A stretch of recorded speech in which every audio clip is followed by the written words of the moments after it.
Mm-hmm. That so I think about the StoryBrand framework, and to be able to clarify something really quick, Mm-hmm. there's there's this empathy thing that you have to Mm-hmm. have.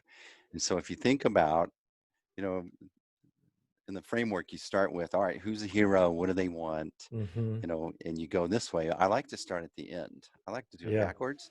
Hmm. And this first identify the transformation that we're seeking. Mm-hmm. And then let's just put ourselves in their shoes. Mm-hmm. And what is it that they're insecure about? What's this Mm-hmm. hero insecure about? And then it goes, oh, it would make sense to me that I'm scared about making a bad decision and looking Mm-hmm. like an idiot in front of Mm-hmm. my superior. So Yeah. I'm going to delay this decision, Mm-hmm.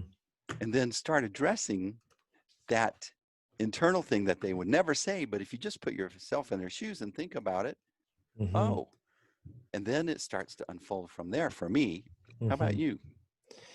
Yeah. I mean, empathy is king. And when you think about business, you think about the journey through the lens of your customer, and you start to see things through their eyes. It helps clarify a lot. It shifts the focus, like we always do with clients with StoryBrand. It shifts the focus away from me and towards the customer, and thinking about, what are they dealing with? Well, no wonder they have this problem. No wonder they feel this way. No wonder they maybe aren't buying from us, because what they actually need is this, but what we're talking about is this. Mm-hmm. And empathy is one of the greatest investments, the greatest things you can figure out how to do as a business in the entire journey of a customer, from marketing and advertising to sales to customer relationships and beyond. Thinking about everything through what your customer's dealing with. For example, I did a sales training for a company back in January of 2020, excuse me, and they sell technology to churches. They're about $1 billion in revenue. They're huge, and a lot of their team was young, and they were, they hadn't. This is their first kind of foray into this industry. And so one of the things I told them was, I said, how many of you in the last year have had deals stall out in March, April, July, November, or December? So 5 months out of the year. And like everybody in the room raised their hand. I said, do you want to know why? And I said, what? I said, because in March and April, churches are preparing for Easter. July, everybody's on vacation. November and December is crazy busy with holidays and events and whatever. I said, so no wonder they're not responding to you, right? You have to see things through their lens and their eyes and their calendar and their schedule and their daily pace and their weekly pace and their quarterly pace, because that will radically shift.